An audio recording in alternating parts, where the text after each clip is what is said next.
Boyhoods of Great Composers, Book 2. Read by Lena Chan from Lena's Music House. Ludwig van Beethoven.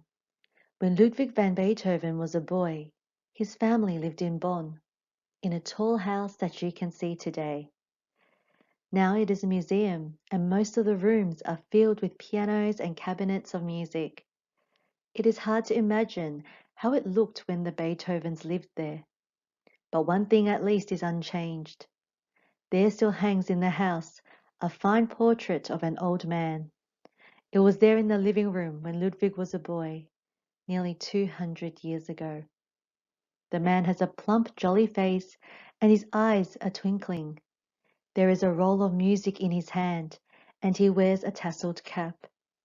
This old man was Ludwig's grandfather, and the roll of music had been painted in to show that he was a musician.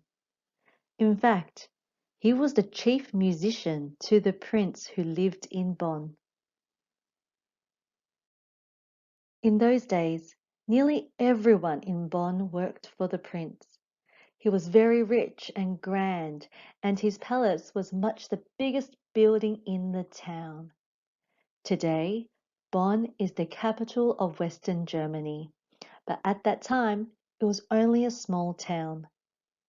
Ludwig's father also worked for the prince, but his job was not nearly as important as the grandfather's, and he earned far less money. Luckily, old Mr. Beethoven helped his son, and they were a happy family. Ludwig was especially fond of his grandfather, because the old man talked and played with him so often.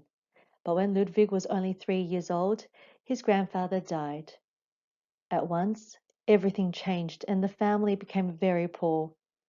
Ludwig's father knew that he would never become a really good musician or make much money himself, so he hoped that his son would start to earn his living as early as possible. Ludwig began to learn the piano when he was 4, standing on a little stool to reach the notes. Mr. Beethoven taught his son himself. It was not long before he found out that the little boy had a especially good ear for music. Then he thought of his bills waiting to be paid, and made Ludwig practice all day long so he would learn quickly. Other boys would have hated this, but Ludwig loved music so much that he gladly practiced as often as he was told. Yet even Ludwig sometimes heard the other children shouting outside and longed to join them. But if he stopped to listen, his father boxed his ears and made him go on practicing. By this time, Ludwig had 2 small brothers, though he never had much chance to play with them. Mrs. Beethoven was often ill, so usually a maid looked after them. Sometimes she took all 3 children for a walk by the great river Rhine, which runs through Bonn. There they watched the barges sailing through the town. There were no railways yet, and all the heavy cargoes were carried by river. But most of the time the younger boys went out alone, and Ludwig had to stay at home and work. Ludwig learned the piano very quickly. His father soon realized that he played amazingly well for his age. Mr. Beethoven knew how Mozart and his sister had given concerts as children and earned a lot of money. How wonderful if Ludwig could do the same! But first his son would have to work harder still. Even if Mr. Beethoven heard Ludwig playing the violin, he got angry. The little boy must practice nothing but the piano till he was ready to give a concert. Sometimes Ludwig tried to make up his own tunes on the piano, but that too annoyed his father. He said it was a waste of time. When Ludwig was 7, his father decided he played very well to give a concert. Then Mr. Beethoven remembered that Mozart had started playing in public even younger, and he thought of a nasty trick. He pretended that Ludwig was a year younger than he really was.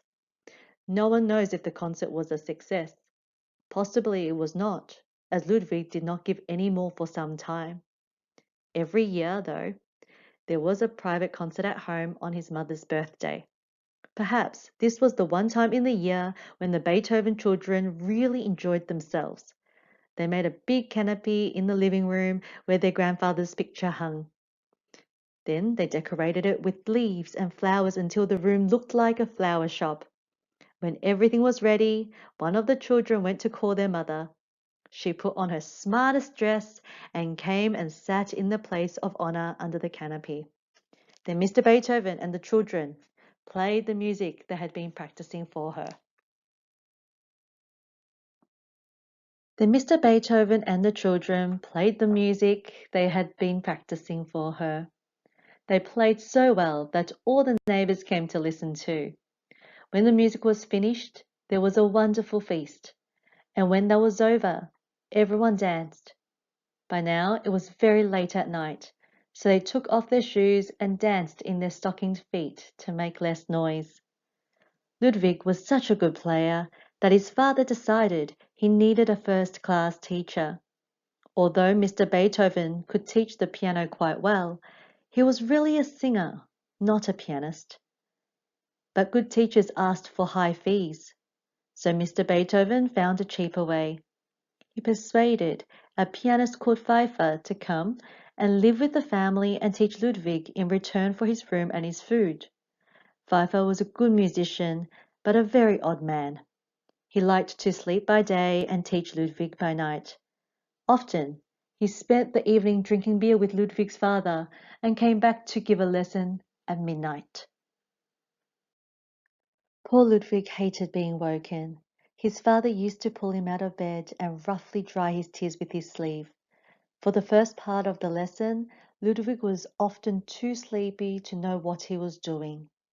By this time, Ludwig was going to school, but after he had been up half the night, he had little energy left for his ordinary lessons. He never learned much, and at the age of 11, he stopped going to school altogether. All his time was given to music. When he was older, Ludwig was very sorry that he had never learnt to write and count properly. The boys in his class found him difficult to talk to. He was shy because he was always thinking about music. If they asked him a question, he had to drive the tunes out of his head before he could think of an answer. In spite of this, they felt sorry for him. They thought his mother must have died because no one seemed to look after him properly. Actually, his mother did her best for her children, but she was ill more and more often, and there was no money to buy new clothes for Ludwig when the old ones wore out. When Ludwig was 11, he thought it was time he learned the organ. He made friends with the organist of one of the biggest churches in Bonn, who agreed to teach him and let him practice on his organ. Soon the organist began to take a real interest in him and asked if he could come to the Beethoven's house to hear him play the piano. But Ludwig never liked this. He always preferred to practice and play when no one else was listening. Because he was so shy and awkward, he found it hard to be friendly. In fact, he might never have made any friends, but for a lucky chance. A boy called Franz used to visit a friend who lived next door to the Beethovens. While they were talking together, Franz and his friend watched what went on in the next house. They enjoyed listening while Ludwig played, like all of Beethoven's neighbors. But soon they realized what terribly long hours he had to practice. They never saw him come out to enjoy himself, and if he stopped playing, they could hear his father shouting at him. Franz decided to help Ludwig. Although it was not easy, he got to know him, and slowly they became great friends. Ludwig's shyness was overcome at last. Franz's friendship made a great difference to Ludwig. Through Franz, he got to know a delightful family called the Brunnings. Mrs. Brunning's husband had died, but she had 3 sons and a daughter to keep her company. Friends were always welcome at the Brunnings' house. Ludwig began to spend more and more time there, often going all day and even spending the night. It was so different from his own home. At the Brunnings, there was always someone to talk to, and no one bullied him to get on with his practicing. Ludwig felt happy and comfortable for the first time since his grandfather died. Mrs. Brunnings grew very fond of Ludwig and soon treated him as an extra son. She saw how much he needed love and care and gave him all the help she could. She also saw how little he had learnt at school. Without making it seem like a lesson, she gave him books of poetry and plays. Afterwards, they talked about what he had read. Since there were always visitors at the Brunnings' house, Ludwig became more at ease with strangers. He also learnt to keep his clothes tidier and brush his thick, springy hair. Although the Brunnings did their best for Ludwig, they could not change his character. All his life he had times of great sadness when he could speak to no one. A person like this is difficult to live with and sometimes hard to teach. So Ludwig was lucky to find a new teacher who had the same kind of character himself. This teacher was the new court organist, a man called Neef. By this time, Ludwig was a very good organ player. Now he wanted to learn how to write music as well. Neef was willing to teach him, all the more because he knew very well what a hard time Ludwig had at home. Ludwig learnt fast. All his life his head had been full of tunes. Now at last he could begin to write them down the proper way. But it was not as easy as he had hoped. Ludwig could never write a piece straight down without crossings out. Every bar was a struggle for him. He had to go back again and again to correct what he had written. When he had spent many hours on an exercise, he felt hurt if Neef did not like it. In fact, after he was grown up, he told friends that Neef had been too harsh with him. But he wanted to learn to do everything exactly right, so he needed a teacher with high standards. Though Neef may have seemed difficult to please, he was really very proud of his pupil. After a year's hard work, he thought one of Ludwig's pieces was good enough to publish. It was called 9 Variations on a March. Ludwig was thrilled to see his first music printed when he was only 12 years old. Neef was so pleased that he wrote an article about Ludwig in a musical magazine. In this, he claimed that Ludwig was just as gifted as Mozart. Neef was able to help Ludwig in another way too. He knew that the Beethoven family had less money than ever. Mr. Beethoven drank far too much, and fewer people wanted to hear him sing. So Neef persuaded the prince to make Ludwig his assistant as court organist. This brought him some much-needed money. The prince soon noticed how well the new assistant organist played. So did one of the nobles in his court, Count Waldstein. Waldstein played the piano himself and was a friend of Haydn and Mozart. He thought it was a pity that such a gifted musician as Ludwig had to live in Bonn. It was too small of a town for much music to be going on there. If only Ludwig could go to Vienna. There, he would find really good teachers and a chance to hear much more music. He could also meet some of the famous composers who lived in Vienna. Count Waldstein made friends with Ludwig and found out all about his difficulties at home. Then he persuaded the prince to give Ludwig enough money to go to Vienna. Ludwig went. He saw Mozart and played to him. And Mozart said to some friends, "Pay attention to this young man. The world is going to talk about him." After this, Ludwig hoped that Mozart would give him lessons and help him to find work in Vienna. But while he was waiting to hear from him, he had bad news from home. His mother was very ill. He hurried back to Bonn, but soon after he reached home, she died. It was the same story all over again. However well Ludwig did at his music, there was always fresh trouble at home to spoil his joy. Yet all this sadness in his life did have one good effect.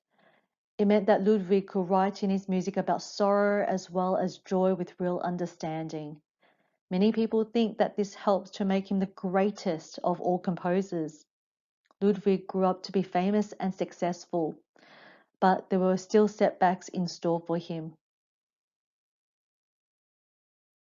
When he was much older, he became deaf, a terrible blow for a composer, but he went on writing music in spite of it. His mind was still full of wonderful tunes, and his last music is some of the most beautiful and moving he ever wrote. He wrote every kind of music, an opera called Fidelio, string quartets, and music for choirs and solo instruments.